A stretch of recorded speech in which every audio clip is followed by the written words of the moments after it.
It all began on a day when I stumbled upon a job listing that seemed almost too good to be true. Nightwatch Hospital was hiring a night guard, offering a salary that was more than generous for someone with my qualifications. Despite the generous pay, the listing left me with an odd feeling, a sense of intrigue mixed with unease. As I read through the job description, a few peculiar details caught my eye. The hospital, known for its antiquated charm, was looking for someone to keep watch during the night hours, ensuring the safety of the premises. The rules for the position seemed straightforward enough, but a few oddities gave me pause.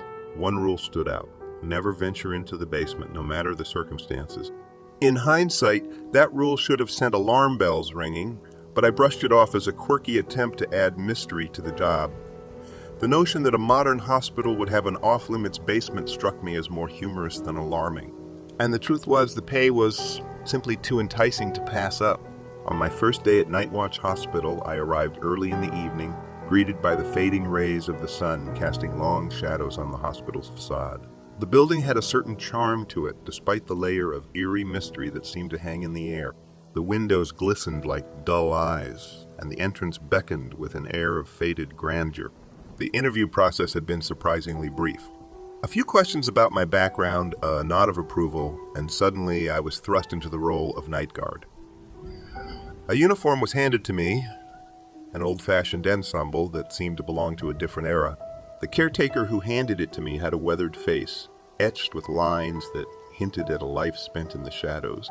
As the sun dipped below the horizon, I stepped into the dimly lit corridors of the hospital for the first time. The lights buzzed overhead, casting an uneven illumination that created dancing shadows along the walls. It wasn't the darkness that gave me pause, but the feeling that I was being watched, a sensation that crept up my spine with every step. The night seemed to stretch on forever, punctuated by the echoing footsteps of distant staff members. It was as though the hospital had its own heartbeat, a rhythm that pulsed through the night, enveloping me in its strange embrace. As the hours ticked by, I remembered the odd rule about the basement and couldn't help but chuckle to myself. Who would venture into a basement in the middle of the night, anyway? But curiosity is a powerful thing. When the clock struck midnight and the hospital's corridors grew quieter, a gnawing sensation settled in my gut. The basement entrance beckoned. Yawning portal to the unknown. I dismissed it as a silly thought, yet the allure of the forbidden was hard to resist. With cautious steps, I descended into the basement. The air grew cooler, the silence more profound. It wasn't long before I stumbled upon a peculiar door, an old wooden entrance that seemed strangely out of place. My heart raced as I reached for the handle, the magnetic pull intensifying with each passing second. The door swung open to reveal a corridor lined with photographs, each one a faded snapshot of the hospital's history. My footsteps echoed through the passage, a rhythm that seemed to harmonize with the whispers that had become my constant companion. As I delved deeper, I discovered a grand chamber, a place that had witnessed the most unspeakable horrors. The room was a tableau of forgotten science, a chaotic mosaic of shattered equipment and remnants of experiments that had transcended the boundaries of life and death. Amidst the debris, a journal lay forgotten, a leather-bound relic that had weathered the passage of time. Dr. Nathaniel Blackwood's name adorned its cover, a name that seemed to resonate with the very walls. As I pored over the journal's entries, the room itself seemed to react, a shift in the air, a hum that resonated deep within my bones. The doctor's words were a testament to a mind consumed by a thirst for power, a mind that had lost itself in the pursuit of knowledge that should have remained forbidden. And then, before my eyes, an apparition materialized, a spectral figure with hollow eyes and a voice that reverberated with the weight of guilt. Dr. Blackwood's voice wove a tale of madness, of experiments that had spiraled into darkness, and the suffering he had unleashed upon the hospital. His presence seemed to warp reality itself, and the room seemed to respond to his anguish. I returned to the basement night after night, drawn to the spectral remnants of the experiments that had transpired within its walls. The hospital's spectral inhabitants seemed to find solace in my presence, sharing their stories as though they had been waiting for someone to listen for decades.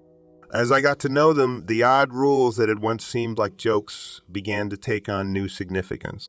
The directive to never venture into the basement, the curfew that kept me within the building's confines. They weren't whimsical rules, but precautions woven into the very fabric of the hospital's existence. One evening, as I wandered the dimly lit corridors, a door materialized, a door that had previously escaped my notice. Its wood was worn, its surface etched with the passage of time. As I turned the handle, a gust of cold air swept through the opening, carrying with it a whisper of secrets long buried. Beyond the door lay a forgotten part of the hospital, an ancient wing that had been sealed away for generations. The air within was heavy, charged with an otherworldly energy that seemed to tingle on my skin. The rooms held a chilling collection of equipment, medical charts, and relics that had faded from memory. But it was in this wing that I stumbled upon a room that sent a shiver down my spine, a room adorned with crude diagrams, strange symbols, and indecipherable text. At its center stood an ancient, ornate mirror, a relic that pulsed with an ancient, ornate mirror. A relic that pulsed with an energy that seemed to defy explanation. Drawn by an unseen force, I approached the mirror. The room seemed to vibrate with an ethereal energy, and the air crackled with a power that defied comprehension. In the mirror's reflection, my own eyes shimmered with a mixture of curiosity and trepidation. As I gazed into the mirror, the boundaries of reality began to blur.